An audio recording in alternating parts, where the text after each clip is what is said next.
pourrait parler pendant 1 heure. Mais chacun va parler avec sa petite touche qui nous permettra d'avoir une vision vraiment extrêmement fractale et plus grande en fait de ce projet. Mesdames et messieurs, pour commencer, j'appelle l'hôte qui nous accueille aujourd'hui, Roland Janet, sous vos applaudissements, directeur de cet établissement. Mesdames, Messieurs, bonsoir. C'est un immense honneur pour notre collège École de commerce André Chavannes de vous accueillir et d'accueillir cette conférence exceptionnelle ce soir. Notre chemin a croisé le chemin des Kogi en 2004 grâce à Jean-Jacques Thiègme, un de mes enseignants de géographie, aujourd'hui retraité, qui interviendra tout à l'heure. Lorsqu'il m'a annoncé qu'il y avait la possibilité d'accueillir ici Éric Julien, une délégation d'Indiens Kogi de Colombie, honnêtement, je n'en avais jamais entendu parler, et il m'a dit « Ah, mais c'est exceptionnel, il faut les accueillir, et tu devrais ouvrir la conférence, ouvrir à nos élèves, bien sûr, ouvrir la conférence. » Et je dis volontiers, mais bon, j'ai beaucoup de travail, je suis nouveau directeur, je fais l'introduction, mais tu permettras après que je quitte. La conférence durait 2 heures, 2 heures plus tard, j'étais toujours là, scotché à mon siège, à votre place, finalement, parce que c'était tellement intéressant, c'était tellement prenant, que je me suis dit, là, il y a effectivement quelque chose à faire. Et grâce à cette première rencontre, nous avons pu continuer à tisser des liens et nous avons accueilli, ici à André Chavannes, à de nombreuses reprises, Éric Julien, des représentants de la société Kogi, des échanges, des conférences, et ça a été un peu le fil rouge du développement durable au sein de notre école. Ça a permis de faire prendre conscience aux élèves qu'il y avait une autre manière de vivre, de voir le monde, et les regards croisés de ce soir, c'est une chance pour nous, et c'est la confirmation qu'effectivement, il y a plusieurs manières de voir, et nos élèves en ont besoin d'être sensibilisés à cette vision différente. Ils ont trop l'habitude d'avoir quelque chose de finalement assez carré, et cette ouverture est une ouverture pour l'école également. Donc je suis très heureux de vous accueillir ce soir, et je laisserai ensuite Jean-Jacques vous présenter plus particulièrement le cheminement qu'il y a eu au sein de notre établissement. Mais je reconnais plusieurs intervenants qui sont déjà venus pour des conférences avec les Kogi ici, dont nos élèves ont pu bénéficier. C'est une immense chance. Et j'aimerais juste un petit clin d'œil à quelqu'un qui nous a malheureusement quitté beaucoup trop tôt.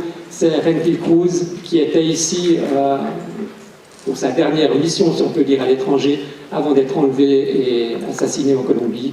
Et c'est pourquoi, en entrant à Lola, si vous avez longé Lola, il y a un chêne qui est planté. Ce chêne est planté en son honneur. Voilà. Merci.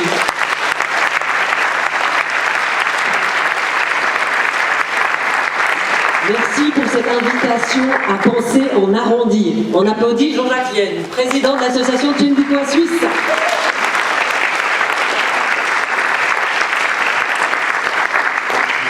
Mesdames et messieurs, chers amis, bonsoir et merci d'être si nombreux ici ce soir. Au nom de Tchendukoa Suisse, je tiens à remercier plusieurs personnes sans lesquelles cette soirée et les 2 jours de rencontres qui vont suivre n'auraient peut-être pas eu lieu, ou en tout cas pas de la même façon ni au même endroit. Alors j'aimerais naturellement d'abord remercier Roland Janet, mon ancien directeur, de nous accueillir, ancien parce que je ne travaille plus ici, pas parce qu'il n'est plus directeur, donc de nous accueillir dans son école dont il est le directeur depuis 2003.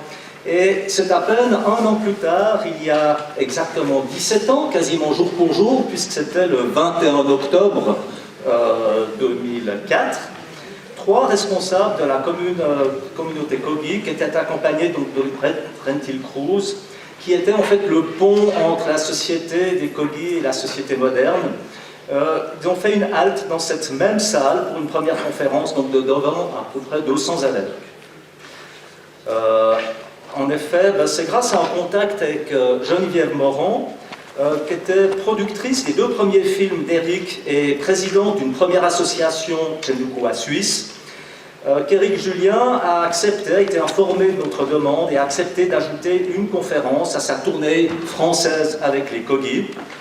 La disparition de Rentil Cruz 1 mois plus tard, enlevé puis assassiné par les paramilitaires, comme l'a rappelé Roland Jeannel tout à l'heure, créera un immense choc, notamment au sein de l'école et surtout auprès des élèves. Et du coup, ça a engagé plein d'événements qui ont renforcé les liens avec Chendukoa France de manière assez importante. Alors ce sera le début, en 2004, de 17 années de collaboration. Vous avez pu voir, vous verrez tout à l'heure la mosaïque derrière le mur, l'arbre, etc., planté en mémoire de Rentil Cruz, de journées culturelles, de rencontres, de conférences. Collaboration encouragée par Roland Jeannel, précurseur, qui a immédiatement compris le potentiel, comme il nous l'a expliqué, de cette relation, de ce dialogue avec les Kogi pour son école, son corps enseignant et ses élèves qui passent d'année en année. Évidemment, ils ne restent pas là très longtemps, heureusement pour eux. Après 10 ans de liens et d'activités, une nouvelle association est toutefois née, Chendukoa Suisse, issue de l'école, de plusieurs collègues de cette école, et elle est née en septembre 2015. C'est ainsi que sans lui, finalement, cette soirée n'aurait peut-être pas eu lieu. J'aimerais aussi dire merci à l'équipe de Chendukoa Suisse. Il y a Éléonore, il y a Corinne, il y a Christian pour leur engagement. Et bien sûr aussi à la grande organisatrice et facilitatrice de ce soir qui s'est investie corps et âme, je crois qu'on peut le dire, dans ce projet, Geneviève Morand, présidente d'honneur de Chendukoa Suisse.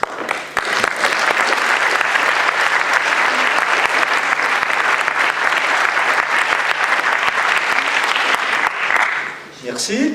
Et il me reste à remercier monsieur Gérard Perroula, qui est normalement dans la salle, qui est chargé du Fonds solidaire de la ville de Genève, pour son aide précieuse, et aussi la ville de Genève et la loterie romande pour leur généreux soutien financier qui nous permettent d'organiser ces 2 jours de cette soirée. J'aimerais aussi dire merci aux techniciens audio-vidéo qui sont là, qui prolongent leur journée pour enregistrer la soirée et la mettre à disposition sur notre site ensuite pour ceux qui ne peuvent pas être là et pour ceux qui aimeraient la réécouter. Et bien sûr, l'équipe française, qu'il faut souligner le travail colossal qu'ont effectué les Français dans l'organisation à distance de cette rencontre, et notamment Lise, que vraiment on peut la féliciter, je crois qu'on peut l'applaudir. Tout le travail.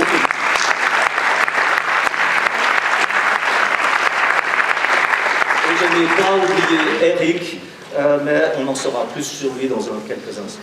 Encore 2 mots pour dire que l'association suisse est fortement engagée dans le projet et de diagnostic croisé et qu'elle compte sur vous toutes, vous tous, pour poursuivre ce projet innovant dont vous allez prendre connaissance et qui nous tient beaucoup à cœur. Je dois donc vous encourager à devenir membre, à suivre les événements, à nous faire part de vos idées, de vos sentiments, de vos points de vue et de nous soutenir dans cette entreprise. Alors vous trouverez des dépliants, vous trouverez des bulletins de versement à la sortie, des catalogues, des lettres d'information. Servez-vous, elles sont à disposition. Il y aura aussi une librairie, vous pouvez acheter les livres d'Éric. Et il me reste à vous souhaiter une excellente et surtout très intéressante soirée pour ce coup d'envoi d'un diagnostic de santé du territoire du bassin du Rhône et Genevois. Voilà, merci.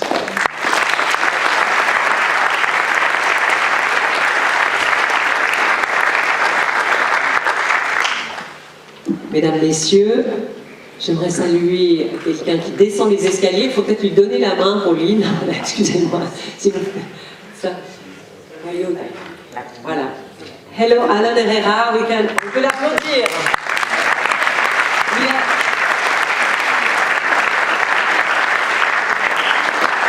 Fondateur du Tairona Trust, c'est un pionnier de la cause Kogi. Merci beaucoup. Thank you very much to be here with us. But you were the steps, please. Merci Françoise. Voilà. Perfect. Voilà.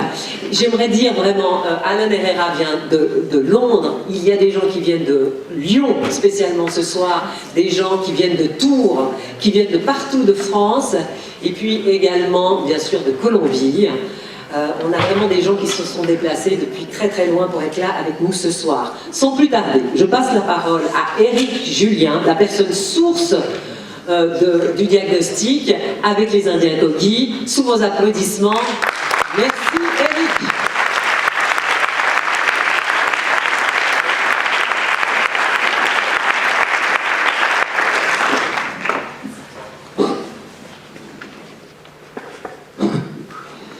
C'est chouette de vous voir. C'est toujours compliqué de se dire on va partager quelques mots, pas trop longs, pas trop rasoirs, avec un peu de sens. Donc je vais essayer de ne pas être trop long, de ne pas être trop rasoir et de mettre un peu de sens. On est d'accord sur ce deal, ça vous va? Qu'on passe après à nos invités. Sur ce qu'a évoqué Jean-Jacques tout à l'heure, juste un petit complément. Il y a Gilbert et Béatrice Cochet qui sont dans la salle, qui ont aussi un livre qui s'appelle Réensauvager le monde et réensauvager la France et l'Europe. J'ai déjà mis le monde. Hein. Donc n'hésitez pas, vous avez le livre et les auteurs qui sont là. Donc n'hésitez pas aussi à les voir tout à l'heure. Voilà. Alors c'est un honneur pour moi d'être là ce soir avec vous, en Suisse, terre qui est connue pour la qualité de son accueil. Un honneur d'être dans un collège. C'est un lieu d'enseignement et de transmission. Et je ne sais pas comment c'est en Suisse, mais en France, les sondages nous disent que les jeunes sont soit inquiets, soit très inquiets, soit parfois angoissés. Il y a des sondages qui sont à 40-50% de jeunes. Donc un lieu de transmission, on peut espérer que les jeunes soient peut-être en quête d'un nouveau récit, de perspective, qui leur donne un peu de visibilité et d'espoir. Et puis un honneur d'être dans ce collège, parce que comme l'a rappelé Roland, on a une petite histoire en commun. Donc merci encore de nous accueillir. Alors, cet honneur, pour moi, il a sorti d'un... C'est pas un pincement de cœur, c'est une question, c'est une réflexion que je voudrais vous partager. Et cette réflexion, elle pourrait être résumée dans une question. C'est finalement, je parle comme français, comme homme, comme papa, comme être vivant. Voilà. Allons-nous être à la hauteur du rendez-vous que nous propose l'histoire, en toute simplicité. Hein, voilà. Alors pour vous, je vous redonne la question, le challenge, allons-nous être au rendez-vous que nous propose l'histoire? Alors pour vous éclairer peut-être ce rendez-vous, petite anecdote, petite histoire, certains la connaissent et je m'en excuse, je vais essayer de faire court. Donc 1985, je suis jeune, je suis mince, et je pars faire les sommets de la Sierra Nevada de Sainte Marthe en Colombie, là où habitent ces fameux Indiens Kogi dont on va parler un peu ce soir. œdème pulmonaire à 5000 mètres d'altitude, de l'eau dans les poumons, pas de douleur physique, mais vous êtes un petit paquet par terre et évidemment vous ne pouvez pas faire grand-chose. Et j'ai la chance que ceux que nous avons appelés, que nous continuons parfois à appeler les sauvages, les archaïques, les primitifs, les sous-développés, les autochtones, voilà, c'est qualificatif, mais c'est des humains comme nous qui respirent, qui aiment, qui ont des projets, qui voilà. Et eu la chance, enfin moi, pour moi, la chance qu'ils passent, qu'ils me ramassent, qu'ils me soignent et qu'ils me sauvent la vie. C'est comme ça que je rencontre ces 25 000 personnes, à peu près, on n'a pas un chiffre très clair, qui seraient les derniers héritiers des grandes sociétés précolombiennes. C'est comme si on pouvait discuter avec les Incas, les Mayas, leur demandant « Et toi, comment tu vois le monde ?» Ah. Et alors, ils m'ont redescendu, ils m'ont mis dans une petite hutte pour que je me retape, parce que quand on a un œdème, il faut perdre de l'altitude. Et donc je me retape, je commence à sortir de la hutte et à explorer un peu le territoire où j'étais. Et je vois plein de petites tomates cerises. Vous voyez ces petites tomates qu'on va peut-être manger à l'apéro tout à l'heure. Et c'était des tomates rampantes. Et donc les tomates touchaient le sol et elles pourrissaient. Et donc je me suis dit, je sortais d'une grande école en France, on aime bien les grandes écoles en France. Visiblement, ils ne savent pas cultiver les tomates. Je vais leur apprendre. Je rigole à moitié. Et donc je suis parti dans la forêt chercher des tuteurs, et avec mes tuteurs, je suis revenu redresser mes 40 plants de tomates. Je passais l'après-midi, j'étais content. Les Français aiment bien les jardins, vous savez, bien ordonnés, donc j'ai mis des petites barrières, enfin tout était bien. Fin de journée, nos amis reviennent de leurs activités, c'est des agriculteurs, et je les sens, ils sont derrière moi, puis j'entends un truc qui fait un peu... c'est curieux. Puis il y en a qui finit par me demander pourquoi t'as fait ça? Alors là j'ai cherché des mots pas trop vexants pour leur expliquer que sinon ils ne connaissent pas bien les tomates et que j'allais les aider. Voilà. Et là il part carrément d'un éclat de rire et il me dit Non mais attends, si on a mis ces tomates devant la hutte, comme ça, tomates rampantes, c'est parce qu'elles génèrent un tanin très fort et ça empêche les insectes de rentrer. Donc si ça t'embêtait pas de tout remettre comme avant, ça nous arrangerait. Il y a quelque part une petite piste du challenge. Quelle capacité j'avais, je parlerai que moi, à ne pas poser de questions aux autres et à mettre du désordre finalement. Et aujourd'hui on se rend compte que la théorie que défendent les Kogi, que défendent les peuples traditionnels, que nous avons découvert un peu sous l'intitulé de Gaïa, cette terre qui est notre navire commun, serait un gros organisme vivant avec un ensemble de fonctions qui interagiraient les unes avec les autres pour garder un équilibre. Ça commence à être admis tout doucement et c'est intéressant de voir que ce que défendent ces traditions dans les Kogi commence doucement à rejoindre derrière grande découverte peut-être scientifique et que la Terre fonctionne avec ses lois, ses principes, le vivant répond à des lois, des principes. Il va bien falloir que nous sachions nous remettre à l'écoute et réintégrer ces lois et principes dans nos modes de fonctionnement et dans nos sociétés modernes. Et c'est sans doute cela le challenge. Comment on va faire? Comment on va réintégrer le vivant? Alors Michel Serres a une très jolie phrase pour ça, donc philosophe décédé il y a 2 ans maintenant, philosophe français. Nous sommes le monde, nous fonctionnons comme le monde et la nature, mais nous l'avons oublié. Il faudrait remettre le monde et la nature dans nos pensées. Comment? Parce qu'on entend bien le discours, mais comment on fait? Comment on s'y prend?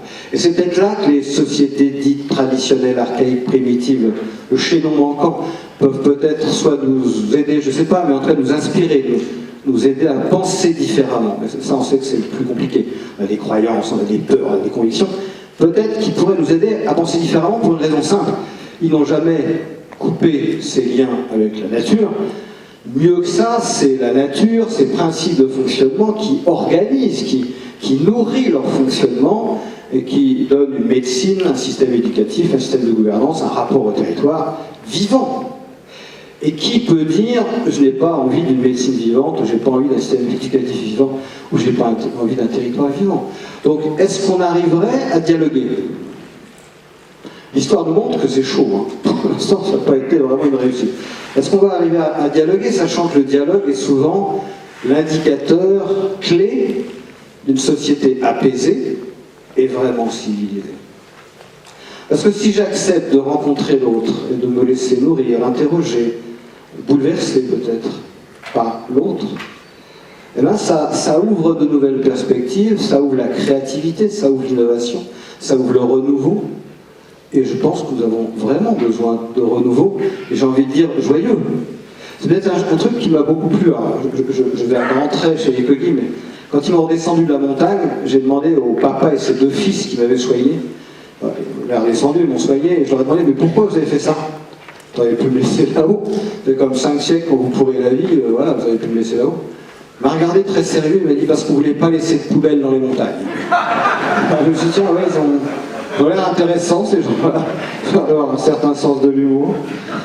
Voilà, donc le rendez-vous, pour moi, il est là. Est-ce qu'on va réussir à dialoguer pour inverser notre regard? Finalement, ne plus les regarder comme des archaïques, primitifs, sous-développés, comme on les a regardés jusqu'à présent, mais comme le disait Lévi-Strauss, comme des gens différents, qui portent un autre regard, qui portent une autre connaissance, et qui, si nous en avions l'audace et l'humilité, pourrait peut-être nous aider à enrichir, élargir, ouvrir notre regard pour répondre à ce rendez-vous de l'histoire, c'est-à-dire retrouver des liens d'alliance avec la nature qui nous porte et nous fait vivre.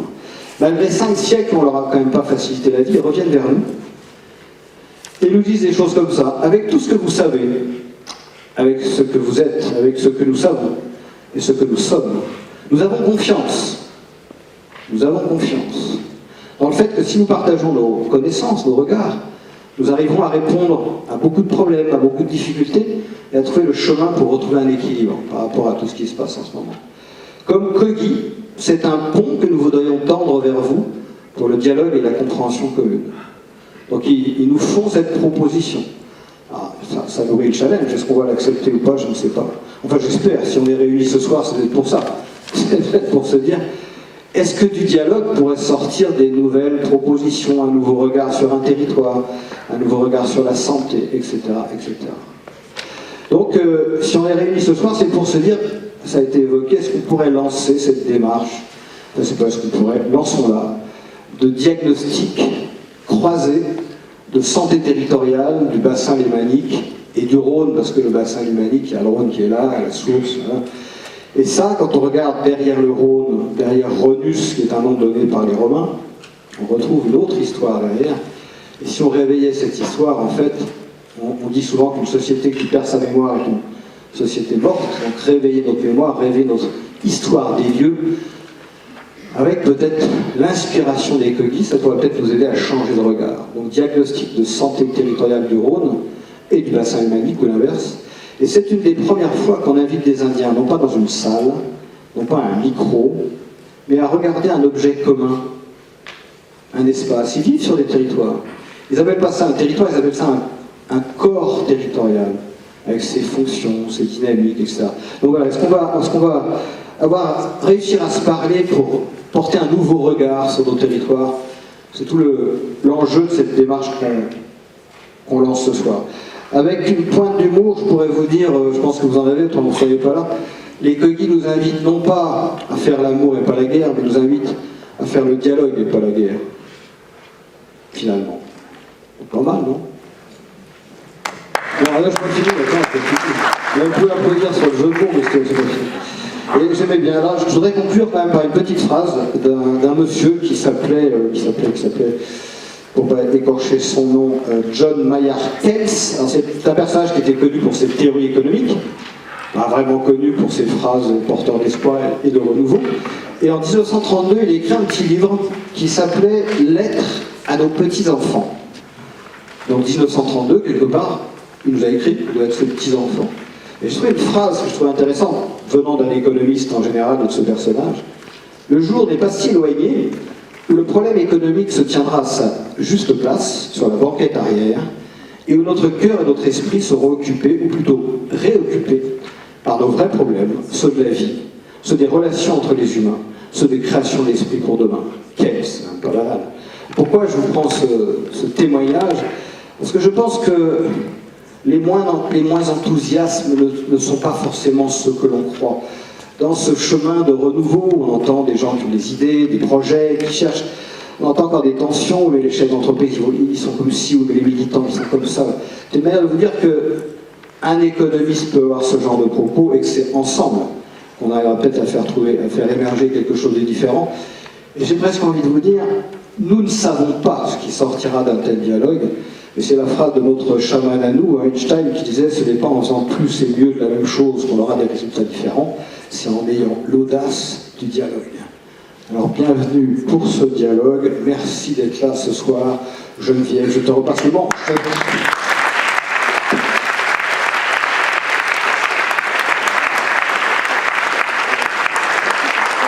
Pour des raisons politiques et sanitaires, il n'était pas possible en fait que les Kogi soient physiquement là. Par contre, grâce à la technologie, ils ont décidé de nous rejoindre. Alors je m'adresse à Serge. Est-ce que tout est OK? Nous sommes en lien avec la Colombie en direct et c'est le gouverneur Kogi, M. Arregoses, qui va nous adresser un mot en direct. Ça, c'est ce qu'on espère, on va voir.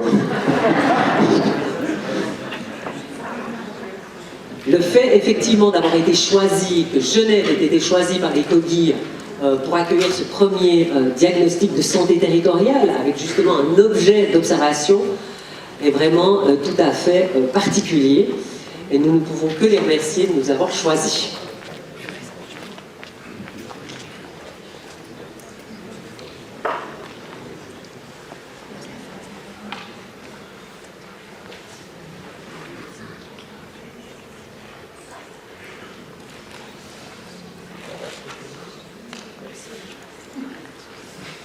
On va voir, hein, c'était le syndrome de la répétition ou du temps réel, je ne sais pas comment. Ça marchait tout à l'heure, donc ça va remarcher. En tout cas, ce que je peux vous dire, pendant la crise, on essaie de trouver une réponse, c'est que cette proposition de dialogue croisé vient des Kogi. Souvent les gens me demandent, mais c'est vous, d'où elle vient cette demande, qu'on se rend compte et qu'on invente une nouvelle pensée? C'est pas nous qui leur avons fait la proposition, c'est eux qui sont venus nous dire cette phrase qui est unisson de connaissance. C'est pas, évidemment, vous avez bien compris qu'on n'est pas dans le bon indien, le méchant blanc, ou ou le mythe du pont sauvage, on n'est pas du tout là-dedans, on est vraiment dans l'idée simplement du dialogue, quoi. C'est pas plus que ça. Donc là, ça dit quelque chose? Bon, bah, prenez une minute pour discuter avec votre voisin. Alors, effectivement, prenez une minute pour parler avec votre voisin, de devant ou de derrière, celui que vous ne connaissez pas encore. Et puis, peut-être, pourquoi êtes-vous là aujourd'hui? Qu'est-ce qui fait que vous êtes venus très nombreux aujourd'hui? Essayez de choisir quelqu'un que vous ne connaissez pas encore. Mesdames et messieurs, on va passer tout de suite à la première table ronde. Ce diagnostic pose bien sûr la question du territoire. Et pour en parler, qui de mieux à ce micro que René Longet, qui a écrit tellement d'ouvrages sur le développement durable, s'il veut le bien venir, on peut l'applaudir. Sophie Swanson, de l'Université de Lausanne. Philippe Roch, qu'on ne présente plus, du WWF, ex-ministre de l'Environnement. Philippe Roch, si vous voulez bien venir. Et last but not least, Günther Pauli, auteur de L'économie bleue, qui a pris l'avion hier pour être parmi nous. Il était en Colombie.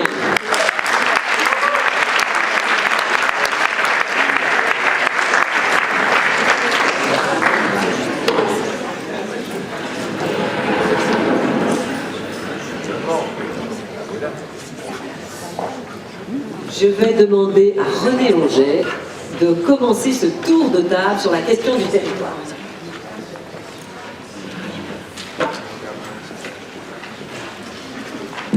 Bien, mesdames et messieurs, bonsoir. Je crois, et non seulement je crois, j'en suis sûr, qu'il y a pluralité et complémentarité des modes de connaissance.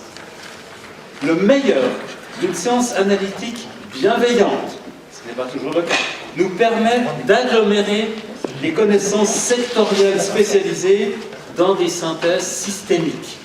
Mais les peuples premiers, on peut les appeler de différentes façons, mais je pense que c'est un terme qui convient bien, fondés sur la perception vécue de l'unité d'univers et une vision analogique et non analytique du monde, que d'ailleurs la sagesse antique européenne a également connue et qu'elle a illustrée par la correspondance entre microcosme et macrocosme. Je pense qu'on a déjà tous vu ces images du Moyen-Âge ou de l'Antiquité, et qui survit quand même aujourd'hui encore à travers, par exemple, des pratiques qui paraissent parfois un peu incompréhensibles, mais qui ont survécu sous certaines formes, comme la pratique ou l'approche astrologique. Les scientifiques rigolent, mais c'est quelque part une tradition qui vient de cette correspondance ancestrale entre microcosme et macrocosme. Et là, ça fait déjà résonance avec ce qu'Éric Julien nous a dit. Et cette perception holistique et analogique du monde, elle se traduit ou elle exprime un ressenti spirituel dans lequel, de toutes ces fibres, on se comprend comme une partie du tout. Et d'ailleurs, le mot religion, signifiait bien cela à l'origine, c'est-à-dire le lien, religion, le lien entre toutes choses. Il a bien évolué depuis, et dès lors, quand on est dans cette perception-là, on peut dire que tout ce qui est fait à la nature est fait à soi. Et on ressent alors très douloureusement la souffrance totalement, inutilement infligée par l'humanité à l'innocente créature. Souffrance qui est en réalité, nous le savons maintenant, une autodestruction. Et la science le dit elle aussi, et c'est là que le dialogue de nécessaire devient réellement passionnant. Ce dialogue qui a eu lieu dans la Drôme voici 3 ans, et qui va se répéter désormais concernant le fleuve mythique qu'est le Rhône, est hautement nécessaire. Il va jeter un pont entre ces deux modes de connaissance qui finalement arrivent au même constat. Et un autre pont va pouvoir se jeter à travers ce premier pont, entre ce vieux savoir ancestral qui sommeille en nous, qui sommeille dans les territoires, et ce que nous pouvons en savoir ou ce que nous en avons appris par les méthodes scientifiques contemporaines. Cette antique perception holistique que nous n'aurions jamais dû quitter et qui a failli être éradiquée entre procès de sorcellerie et modernité poussée à l'extrême. Alors, grâce à ce regard que nous allons pratiquer, grâce à ce regard qui nous a été transmis à travers les actes du travail qui s'est fait sur la Drôme, nous allons pouvoir nous-mêmes renouveler ou regarder autrement notre propre territoire. Nous allons pouvoir revivifier ce trésor caché en nous-mêmes pour que nous puissions retrouver le chemin de la vie, le chemin d'équilibre viable entre l'humain et la nature, entre les humains et au sein de nous-mêmes. Parce que le dérèglement du monde, c'est d'abord notre propre dérèglement. Alors je me réjouis beaucoup de ces 2 journées et d'entendre ce qui va être dit tout à l'heure. Merci beaucoup.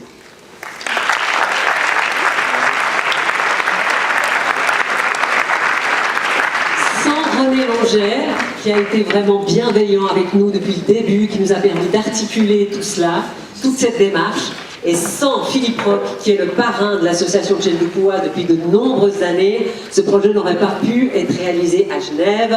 Je vous remercie de l'applaudir.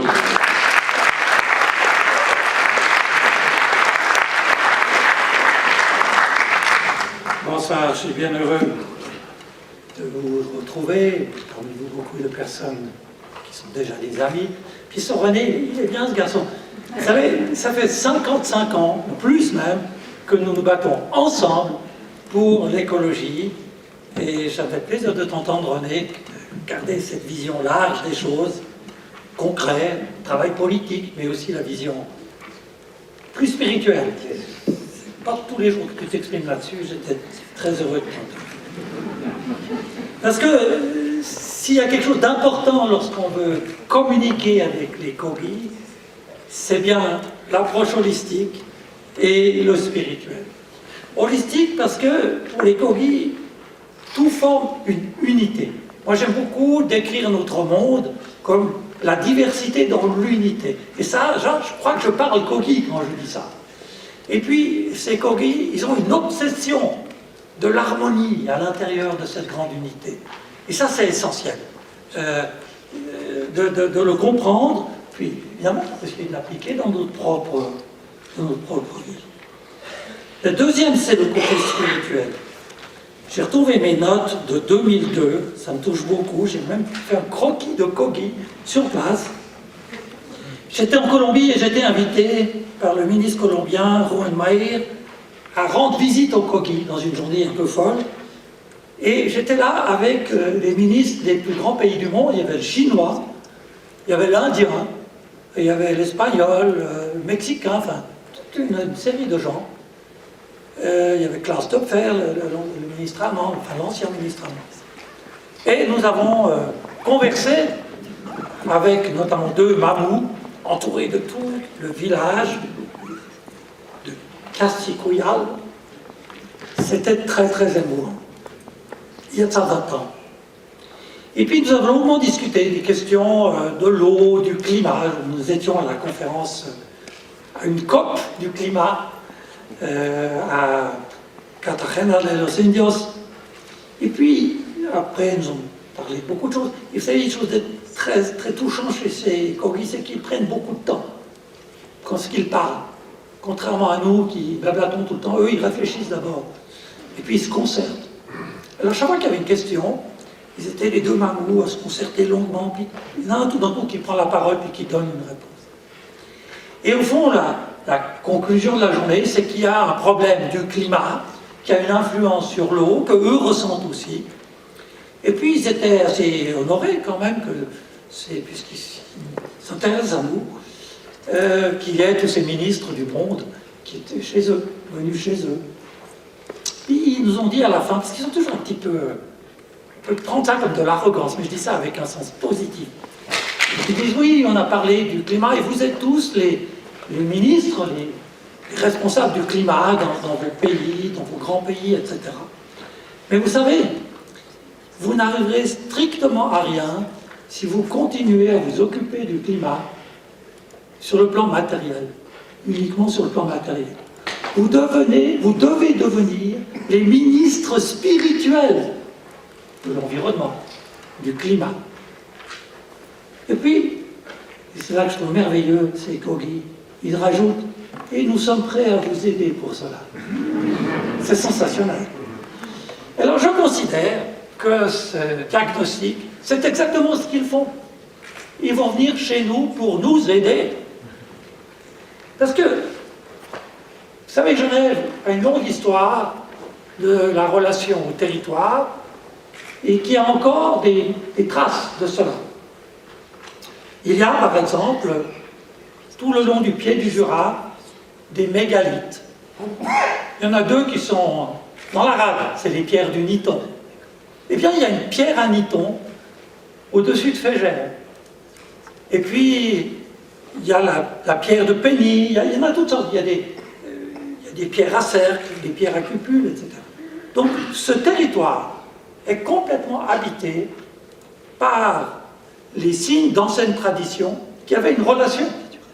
On ne plante pas un menhir comme ça, c'est joli. On le plante parce qu'il est ancré dans le sol et qu'il transmet des énergies. Et puis, il y a la grande montagne sacrée du Genevois, ça on a trop oublié. Mais le Mont Blanc, c'est la montagne sacrée. Et d'ailleurs, la plupart de ces mégalithes, vous voyez le Mont Blanc. Puis le Mont Blanc, il est bien blanc, mais il est brillant. Vous connaissez le quartier de Montbriand. Mais le brillant, c'est Pélénos, c'est le grand dieu celtique. Et au fond, le Mont Blanc, c'est l'honneur de ce territoire. Puis alors, Jacques Rosset, qui est dans la salle, le dirait beaucoup mieux que moi, mais ce Mont Blanc, c'est une espèce de source d'énergie incroyable qui circule dans ce territoire, qui tourne autour, avec ces montagnes du Jura, du Voiche, du Salève. Et cette énergie, elle circule, elle se concentre au centre de Genève. Ce qui peut expliquer, comme le fait Jacques Rosset, le succès, même international, de cette petite bourgade. Et tout ça, nous l'avons oublié, et nous avons détruit même beaucoup de ces sites. Et puis, cette croissance de Genève, cette densification, qu'est-ce qu'on est en train de faire? On est en train de bétonner la totalité du territoire, ou la plus grande partie. C'est très visible d'ailleurs quand on vient ici. Et puis, on coupe les gens, alors sous des prétextes tout à fait compréhensibles. Il y a trop de monde, il faut loger les gens, etc. Je ne veux pas faire de la politique ici, mais je constate que le public, les gens, les jeunes, les enfants, la plupart vivent coupés du territoire dans lequel ils arrivent. Et on a détruit, comme je l'ai dit, les sites sacrés. Alors, cela me conduit, j'arrive bientôt au bout, à vous inviter, à inviter nos scientifiques d'écouter ces coquilles et de constater la triste situation de ce canton et le fait que ça continue. Parce qu'il est encore bien beau, notre canton, surtout la région, surtout le bassin, encore très beau. Monter ou reculer, ou à Salève, il y a encore un espace magnifique. Mais il faut absolument le préserver. Si nous voulons nourrir des énergies de la terre, si nous voulons nous relier aux esprits de la nature, ou au grand esprit, Jacques, qui nous enveloppe, il faut absolument conserver de vastes espaces de nature sauvage. Sauvage, c'est très important, car comme disait Robert Hénard, la nature sauvage, libre, c'est l'autre. C'est ce que l'homme n'a pas fait. Et par conséquent, ajoutait-il, la seule chose qui puisse nous enrichir. C'est tellement important de ne pas rester juste entre nous, ce solipsisme humain qui est étriqué, et de garder la capacité de dialoguer, de communiquer avec cette nature. Alors, dans votre travail, essayez de montrer encore quelques bouts de nature à ces coquilles et tirez-en, aidez-nous à en tirer la conclusion qu'il faut absolument préserver. Et le Covid, qu'est-ce qu'il a montré? C'est que les gens, enfermés chez eux, limités dans leurs possibilités, ils se sont épanouis dans la nature. C'est magnifique. Ils ont redécouvert la nature. malheureusement, on s'aperçoit vite que ça fait beaucoup de monde, dont une partie ne se comporte pas très bien. Donc, il faut commencer un petit peu à maîtriser cela. Mais pour moi, c'est un signe très fort qu'il est indispensable de conserver cette vaste nature pour le bien-être de notre population. Alors, il faut un revirement de la tendance. Nous ne pouvons pas continuer comme ça. Nous allons faire beaucoup de malheureux, beaucoup de malheurs, et nous préparons d'immenses problèmes pour l'avenir. Il faut un renversement de cette tendance. Alors il y a le dialogue, il y a le côté humain, bien sûr, la solidarité, le dialogue entre nous. Mais il y a surtout ce dialogue avec la nature qui est indispensable et qui demande qu'on la conserve. La nature en ville, c'est très important, c'est des petites choses qu'on peut faire déjà, mais autour, il faut qu'on retrouve ces espaces. Et c'est ce que vivent les Kogli. Tous les jours, ils sont en dialogue, en harmonie avec la nature qui les entoure, avec le cosmos même, mais c'est encore mieux quand on vit le cosmos à travers la nature, qui une fois est ce que l'homme n'a pas fait et qui peut nous enrichir. Alors voilà, j'espère que ce contact, que ce travail que vous allez faire va nous donner plus de détermination encore pour sauvegarder les espaces magnifiques qui nous restent, mais qui sont tous menacés autour de nous. Merci.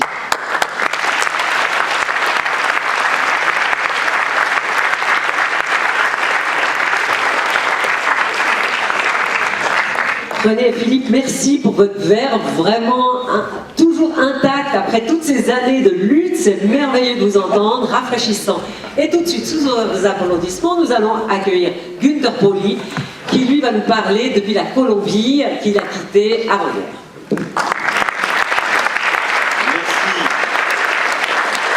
Merci Geneviève, merci toutes et tous pour être venus ici. Je suis membre du Club de Rome, mais pas depuis 50 ans. Un peu plus récent. Je suis membre quand même depuis presque 30 ans.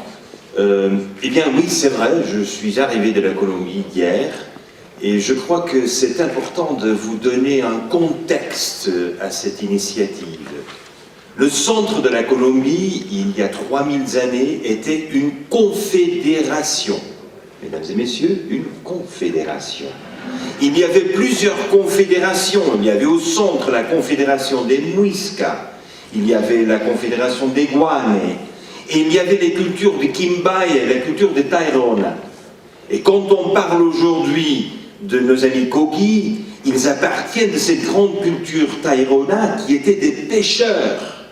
Ce que j'aimerais bien vous partager, c'est quand même comment on a connu la destruction de la confédération, pas helvétique, la confédération des Muiscas, mais je crois que vous pouvez apprendre les raisons pour lesquelles cette confédération n'a pas tenu.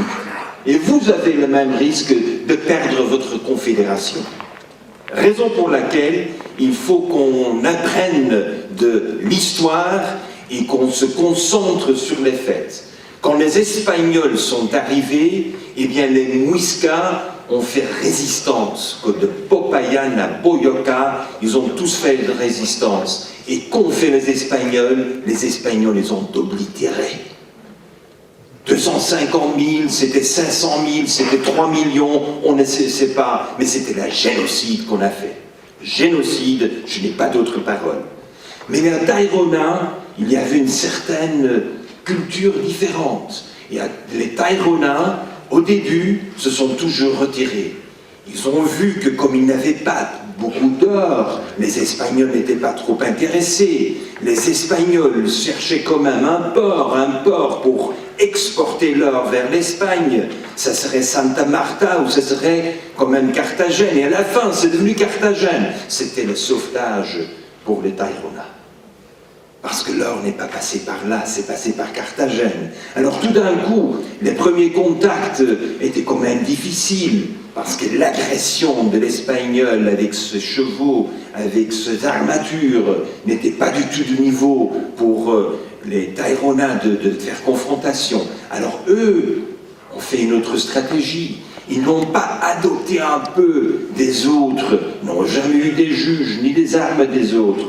Ils ont gardé leur indépendance, mais ils se sont retirés. Mais la raison pour laquelle les Kogi sont extraordinaires dans l'histoire, parce que c'est le seul peuple que je connais, j'ai visité plus de 150 pays du monde, c'est le seul peuple qui a fait une transition dans leur art de vivre 2 fois en demi-millénaire. J'explique. Quand les Espagnols sont arrivés, ils se sont retirés. C'était des pêcheurs. Ils se sont retirés, ils se sont mis dans la Sierra Nevada de Santa Marta, ils ont créé ce qu'on appelle aujourd'hui la Ciudad Perdida. Et ils sont devenus pêcheurs, ingénieurs. Ils ont recréé une ville avec des autoroutes, pas des autoroutes comme on connaît aujourd'hui, mais quand même de chemins extraordinaires, avec des égouts, avec des terrasses. Ils ont recréé toute une structure. Mais tout d'un coup, il y a 200 années, on est arrivé avec la nouvelle agriculture. Et alors on a fait la chasse sur eux. Ils ont dû se retirer encore une 2e fois. Ils se sont dû retrouver. Et les Kogi qu'on connaît aujourd'hui sont des Kogi qui sont installés ou sont aujourd'hui il y a 200 ans. C'est ça ce qui est la nature intéressante de ces personnes qui ont su s'adapter à l'agression des autres en se retirant et en se transformant dans leur art de vivre. Quelles sont les leçons que nous avons aujourd'hui à apprendre des Kogi? Il ne faut pas lire à propos des Kogi, il faut apprendre comment cette culture a su se réinventer face à une force agressive comme nous l'avons aujourd'hui partout. Partout. Nous sommes des agresseurs tout le temps, contre la nature, contre les gens, contre les cultures. Eh bien, nous avons une grande opportunité que les Kogi, qui ont su se transformer dans leur art de vivre, et chaque fois, ils ont retrouvé à l'intérieur une clarté de mieux communiquer avec l'autrui, avec la nature. Oui, ils sont capables de parler avec des pierres. C'est évident, parce que si vous êtes professeur de physique quantique, vous savez qu'il y a l'énergie là-dedans. Et vous savez qu'il y a des électrons qui bougent tout le temps. Ne me dites pas qu'il n'y a pas de vie là-dedans. C'est évident qu'il y a de vie là-dedans. Et c'est normal qu'ils parlent avec les arbres, parce que les arbres parlent. Et quand moi je parle avec mon fils de 10 ans, et je l'ai amené quand il était très jeune, pour lui, c'était l'évidence qu'on parle avec les arbres et qu'on écoute la nature. Il faut être adulte pour être si stupide de dire que ça n'existe pas. Seuls les adultes sont si stupides, mais les enfants sont sages. Et cette sagesse, c'est ce que nous avons aujourd'hui besoin de retrouver. Moi, j'ai eu mon premier contact avec le Kogi en 1984. J'ai rejoint Paulo Lugari en Colombie pour faire la plus grande régénération de la forêt tropicale dans l'histoire. C'est Las Gaviotas. Vous connaissez? Si vous ne connaissez pas, vous voulez bien le voir sur Internet. C'est 8000 hectares de régénération de savane en forêt tropicale humide avec une biodiversité de 256 espèces différentes. Et quand moi j'étais en train de réaliser ce projet, c'était Juan Mayer. Et Juan Mayer a dit, mais Günther, toi et Paulo, vous faites un extraordinaire travail, mais il y en a d'autres qui le font. Et qui? Les Kogi. Alors Juan Mayer m'a amené. Juan Mayer m'a amené et j'ai rencontré un peuple. Moi, j'avais besoin des pépinières, j'avais besoin d'une irrigation, j'avais besoin de tous les outils possibles pour faire la régénération de la forêt tropicale humide, et eux, ils parlaient avec la nature. C'était impressionnant. Et c'est la raison pour laquelle j'ai maintenu la culture, les contacts, les communications, et c'est la raison pour laquelle aussi j'ai pris l'initiative il y a 30 ans avec des amis américains. Et Eric, je te félicite pour ton travail et je vous félicite tous pour cet achat de terrain pour les Kogi parce que c'est ce que j'ai aussi commencé à faire il y a 30 ans. Il y a 30 ans, nous avons décidé de ramasser l'argent pour racheter du terrain qui lui ont été volés par les coloniaux.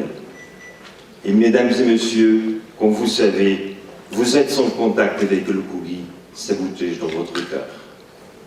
Et vous n'avez qu'une option, c'est de devenir enthousiaste et de participer. Merci.